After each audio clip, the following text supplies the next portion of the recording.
Alors là, on va changer complètement d'atmosphère. Et tu vas nous parler alors d'un film qui a été une surprise vraiment pour tout le monde, enfin pour une grande partie de ceux qui s'intéressent au cinéma. Il est rendu, à l'heure où on vous parle, de plus de 5 millions d'entrées.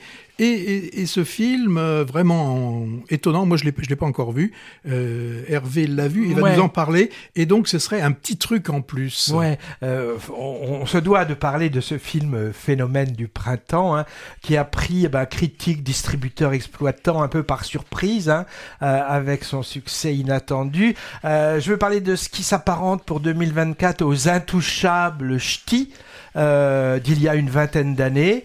Le petit truc en plus, Cocorico, il fait au box-office la nique aux singes, au panda, à Godzilla, à Mad Max et même à Ryan Gosling.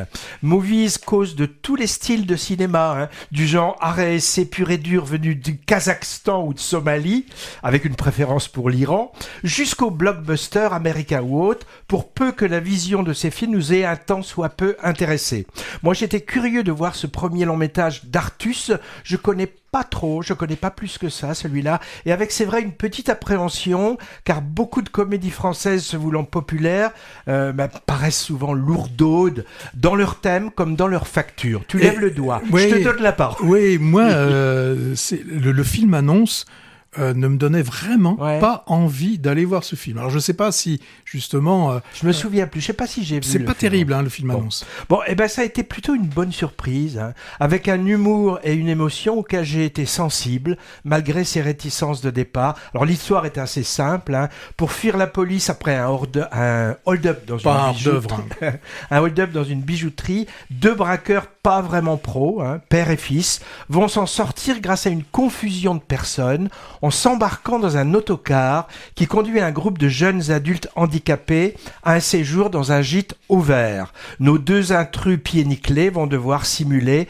chacun un rôle pour passer inaperçus, et on va suivre leurs interactions avec les membres de ce groupe atypique, hein, constitué en plus de 3 éducateurs spécialisés, une dizaine de pensionnaires atteints de trisomie, syndrome de Tourette, hémiplégie et autres handicaps divers, physiques et mentaux.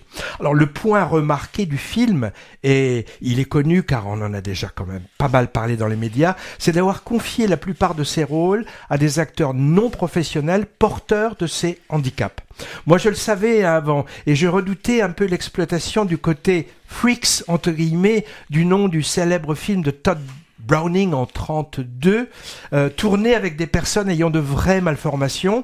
Bon, mais là, dans ce film-là, c'était tragique, sans toujours éviter le voyeurisme, même si c'était un film profondément humaniste. Là, un des moteurs du film, c'est plutôt l'autodérision, le regard que portent les handicapés sur eux-mêmes et aussi sur les gens valides entre guillemets.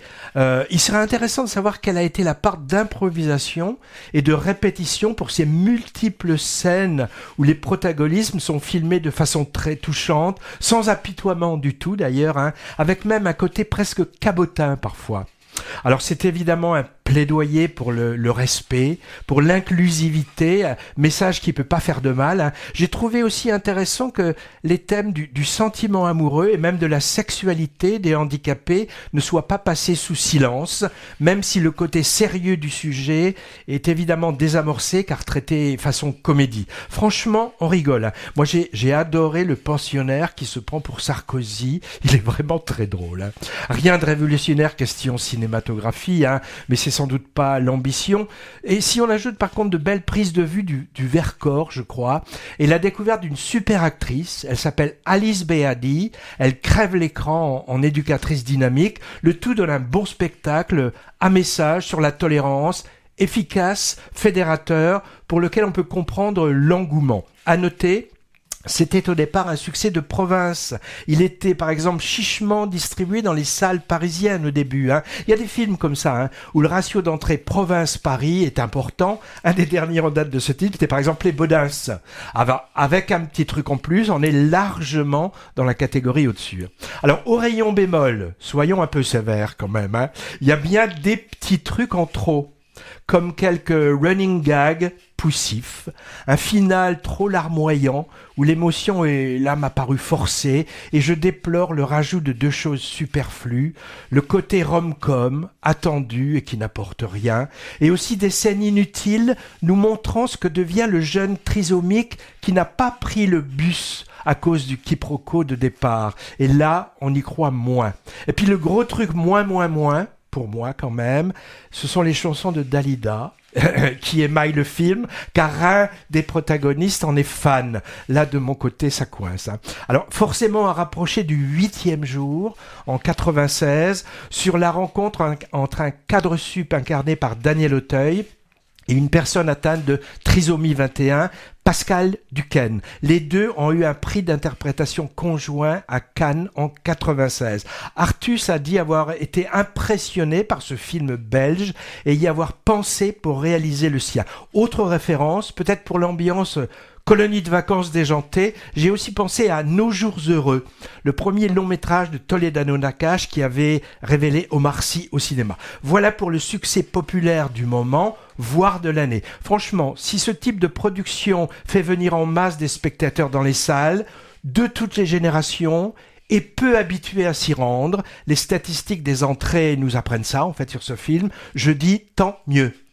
Alors moi, ce que j'ai vu, je sais pas là si c'est vraiment un peu de l'opportunisme, mais j'ai vu que ressortait Intouchable avec une affiche disant que c'était le film avant le petit truc en plus. Donc ça, là, il y a un petit côté peut-être... L'opportunisme, mais partout. Oui, mais d'ailleurs, pourquoi pas ? Non, mais ce serait intéressant de le revoir parce qu'il se trouve aussi que c'était un bon film. Hein.